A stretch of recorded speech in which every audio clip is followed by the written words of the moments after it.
మెదక్ పట్టణంలో మహనీయుల విగ్రహాలను ఏర్పాటు చేయాలని ఎంఆర్పీఎస్ నాయకులు మెదక్ కలెక్టరేట్లో జిల్లా కలెక్టర్కు ప్రజావాణిలో తెలిపారు. ఈ సందర్భంగా వారు మీడియాతో మాట్లాడుతూ దళితులపై కొనసాగుతున్న వివక్షకు వ్యతిరేకంగా తిరుగుబాటు పోరాటాలు మెదక్ జిల్లాలోని ప్రజా సంఘాలు ప్రతిపక్షాలతో త్వరలోనే నిర్వహిస్తామన్నారు. ఎంఆర్పీఎస్ జాతీయ సీనియర్ నాయకులు మాసేపేట యాదగిరి మాల మహానాడు జిల్లా అధ్యక్షులు అశోక్, ఉషన్నగల్లా మురళి, అస్తరుగల్లా బాలరాజు, డీబీఎఫ్ జిల్లా కార్యదర్శి దుబ్బాల సంజీవులు అన్నారు. ఎల్హెచ్పీఎస్ గోపాల్ నాయక్, వ్యవసాయ కార్మిక సంఘం మల్లేశం నాయకులు మాట్లాడుతూ నిర్లక్ష్యంగా వ్యవహరిస్తున్న జిల్లా యంత్రాంగం పనితీరుపై మండిపడ్డారు.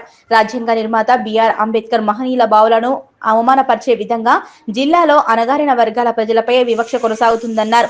తెలంగాణ ఎంఆర్పీఎస్ జాతీయ నాయకులు బుర్ర ప్రభాకర్ నర్సింహులు, ఇతర దళిత సంఘాల నాయకులు మాసేపేట మల్లేశం, పాతూరి రాజు, దండోల స్వామి, గోపాల్ మెదక్ జిల్లాలో అంబేద్కర్ భవనం అధికారికంగా ఏర్పాటు విషయంలో ఎందుకు చర్యలు తీసుకోవటం లేదో చెప్పాలన్నారు.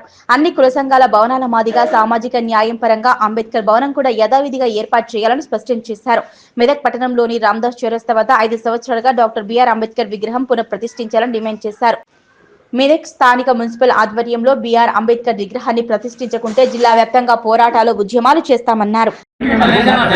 సంవత్సరాల నుండి మెదక్ జిల్లా అంబేద్కర్ భవనం కోసం జరుగుతున్నటువంటి జాప్యం విషయంలో ఈరోజు కలెక్టర్ గారికి వినతి పత్రం ఇచ్చాము. వారు సానుకూలంగా స్పందించారు. విగ్రహాలు ఏర్పాటు చేపిస్తామన్నారు. స్థలము మంచి డిమాండ్ ఏరియాలో కూడా ఇప్పిస్తానని చెప్పారు. కాబట్టి వారికి కృతజ్ఞతలుగా మా సంఘాల తరఫున ఈ యొక్క జిల్లా కేంద్రంలో మంచి భవనం నిర్మించాలని అదే ప్రభుత్వాన్ని కోరుచున్నాం. డాక్టర్ బాబాసాహెబ్ అంబేద్కర్ గారి భవన నిర్మాణం కోసం గత ప్రభుత్వం స్థలాన్ని కేటాయించి తిరిగి ఆ స్థలాన్ని రద్దు చేయడం జరిగిందని, అదేవిధంగా భవన నిర్మాణం కోసం నిధులు మంజూరైనప్పటికీ కూడా ఆ నిధులు ఆచూకీ లేదు ఈరోజు. కాబట్టి జిల్లా కలెక్టర్ గారికి దళిత ప్రజా సంఘాల ద్వారా మేము ఒక విజ్ఞప్తి చేశాం.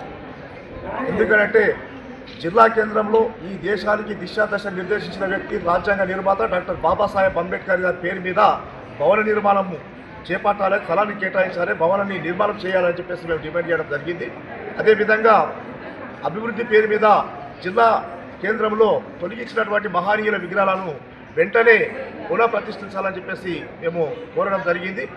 మరి మహనీయుల విగ్రహాలు ఇప్పటి వరకు కూడా ఏర్పాటు చేయకుండా మిగతా విగ్రహాలు ఏర్పాటు అవుతున్నాయంటే దళిత ప్రజా సంఘాల, అదేవిధంగా అణగారిన వర్గాల